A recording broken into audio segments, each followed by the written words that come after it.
One take, I'm a busy man. We're back in the Silent Hill. James Sunderland has arrived in town and he's received a letter from his wife, Mary. That's nice. Mary, could you really be in this town? But there's a twist. She's been dead for 3 years. We know that this letter is from her because it has her handwriting. Can't fake that. Mary claims that she is waiting for James in their special place. Vagina. James thinks that's very odd. What's going on here? He heads down to Silent Hill in pursuit, but then he realizes that the main road is blocked, so James decides to go on foot. Bad idea. He first arrives at the Silent Hill Cemetery. Here, James meets Angela. James asks her for directions. However, Angela warns him that there is something wrong with the town and that you must stay away. Never mind that. He says he's going anyway. Now, by the way, it turns out that Angela is also looking for someone. Her mum. And also her dad. And also her brother. Wait. She's the one who's lost. Her family has lost her. James wishes her luck on the search and makes his way towards Silent Hill. When he finally reaches town, he discovers that it's not so nice, and there are monsters and such. Still determined to explore the town, he decides to find Rosewater Park, believing that to be the special place. However, in classic Silent Hill fashion, the road's fucking blocked. Of course it is. So he has to go around to get to Rosewater Park, and that means going through an apartment complex. No city is designed this way. Okay. He tries to find his way through the building, but he encounters a little girl who purposely steps on his hand. Ow. He's a little shit. No time to worry about that, James. Look behind you. You are now face to face with a pyramid head, the strongest of all the polygon-shaped heads. James successfully defeats Pyramid Head and continues searching for a way out of the complex. But instead of finding the road, he finds a man called Eddie who's drinking from the toilet. And then he leaves. In a different apartment, James bumps into Angela again. She's lying in front of a mirror with a knife, contemplating killing herself. James convinces Angela to hand over the knife for her own safety, but in doing so, Angela becomes skittish when James approaches, and she runs away. James leaves the apartment and runs into his old nemesis, the little girl. James is about to give her a stern talking to, but then the little girl says, actually, James, if that is your real name, I know all about Mary, and I know that you never even loved her. Oh my gosh, what a shocking turn of events. And then the little girl makes a run for it. He's come all the way to fucking Silent Hill, and he never remarried, and it's 3 years later, and he's putting his life in danger on a hunch. Look at all the monsters around him. He's willing to give himself like a 95% likelihood of dying in order to possibly see his wife again, who died 3 years ago. That's actually quite devoted. I don't think I'd do that. James arrives at Rosewater Park, and oh my, it's Mary. Except her hair is different, and also her clothes are different, and also she's acting different, and also her name is different. It's Maria and not Mary at all. James is at a dead end. Oh, what do I do? This was supposed to be the special place. Turns out that it ain't. Then suddenly he has an idea. The Lakeview Hotel, of course, the place where we used to do it. Along with Maria, James heads off to the Lakeview Hotel. The pair pass through Pete's Boulderama where they meet up with Eddie again and the little girl again. This is where things turn around, and I think the little girl's actually great. Look at this. So what'd you do? Robbery? Murder? Nah, nothing like that. Huh, you're just a gutless fatso. Anyway, as soon as the little girl sees James, she books it. Bye-bye. Eddie explains that the girl's name is Laura. And then they head outside, and Maria insists that we gotta find Laura. We gotta make sure she's safe. Really?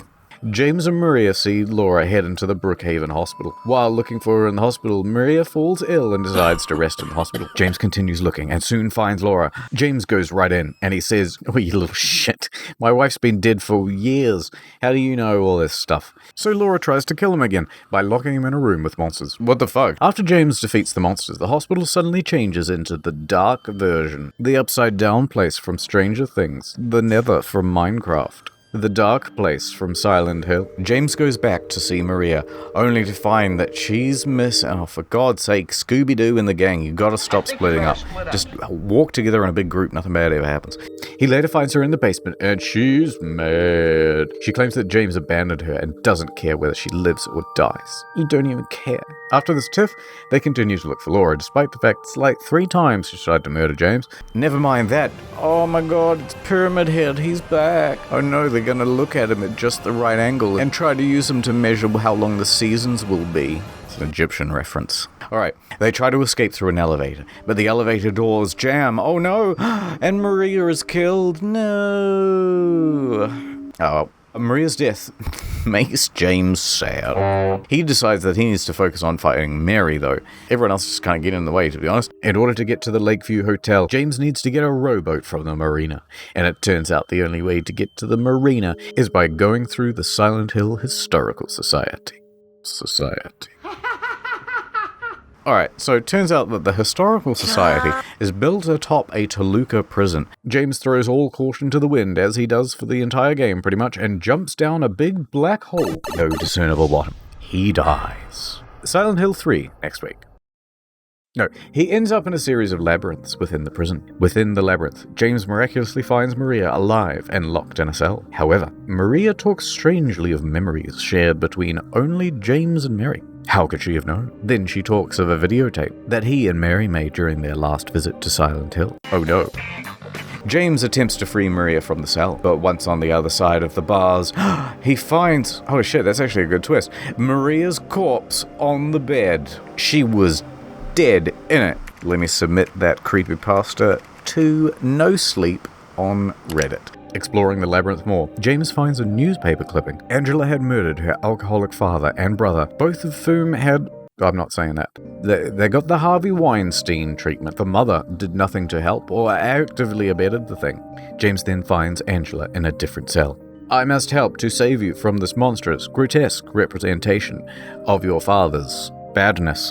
Afterwards, Angela expresses her distrust in men in general, including James. Fair cop. Before fleeing, Angela calls James a liar, who didn't want Mary around anymore. Yes, that makes perfect sense. That's why he's risking life and limb. Towards the end of the labyrinth is a reunion with another old friend, Eddie. Except he has gone absolutely bananas, and now he is holding a gun. There's another dead body in the vicinity of Eddie. Eddie tells James that one time he shot a dog that was belonging to one of his high school bullies, and then he shot that bully in his other favorite pet, his leg. Eddie claims that he's willing to kill another leg if someone laughs at him. So, James says to Eddie, Eddie, have you gone nuts? Get up, dude. Eddie attacks James, and James kills Eddie in self-defense.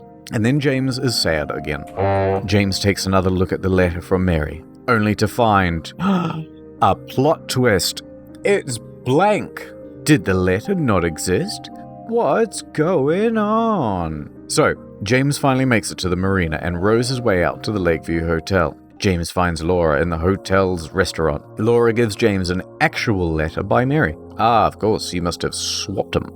The letter is from Mary to Laura. Third plot twist, bet you didn't see that coming. Indicating that they met in the hospital last year, and Mary plans to adopt Laura. This confirms that Laura did in fact know Mary. Dun dun dun! James heads to room 312, the room where he and Mary had stayed in their previous trip. Here he watches the video back. Oh god, okay, close the door. He watches the video back. Fourth plot twist. It shows that James killed Mary with his own bare hands. He could not bear to see her suffer in illness any longer. James sits in shock for a moment. Then Laura waltzes in and asks if they can leave Silent Hill already. James chooses to tell Mary the truth. I killed me wife. And the 8-year-old goes, I hate you, as you would. And she storms off. And then the radio starts to sound. It's Mary, and she's asking James, come find me. James explores the rest of the hotel. As he walks down the long hallway, we hear a fight between James and Mary. He finds Angela on the staircase. The staircase is on fire, and either side of Angela are 2 corpses, stitched into a frame. It's her father and her brother. Angela asks James for her knife back. James says no, and also that it's hot as hell. To which Angela replies, for me, it's always like this. Ugh. And then Angela walks up the burning staircase and disappears amongst flames. Down in the lobby, James finds Maria. She's alive again, another twist. Oh wait, she's dead again, another twist. Then James fights 2 pyramid heads. And then in the middle of the fight, he realizes that the monsters have been created to punish James for his signs. Once he realizes this, the pyramid heads just stop. Job done. And you may not have the delicious mummy inside. On the roof of the hotel, James finally sees Mary. Oh my god. But then, another plot twist. She turns into a monster that James must fight. And then that's the end. But there are one of 5 possible endings. Right, ending 1. Upon the monster's defeat, James is granted a final meeting with the real Mary. Mary gives James a real letter, and he reads it. Then he leaves Silent Hill with Laura. Ending 2. Mary turns into a monster, and once defeated, James gets to meet with the real Mary, who tells him that he has suffered enough for her murder, and gives him a letter. Mary then has a coughing fit and dies as James holds her hand. Very sad. James decides that he is unable to live without Mary and realizes that he came to Silent Hill in the first place to commit self-dying. James then drives himself to the lake with Mary's corpse. James then drowns himself. Number 3. The rooftop monster refuses to forgive James for Mary's murder. I'm gonna have to say no right now. Once James defeats the monster, he heads back to Rosewater Park. Maria is there, and she is inexplicably alive. James then leaves town with Mary, deciding to start a life together. But as they leave, Maria suffers a coughing fit, implying that she has the same illness that Mary had. Number 4. If the player goes off course during the second gameplay, James can discover a rebirthing ritual at the center of the lake. James kills Maria, and it ends with a shot of James on a rowboat with a corpse. That's kind of stupid ending when it just floats around. Alright. And number 5, the true ending. James finds a dog bone-shaped key and is able to enter a locked room. In the control room, there's a dog.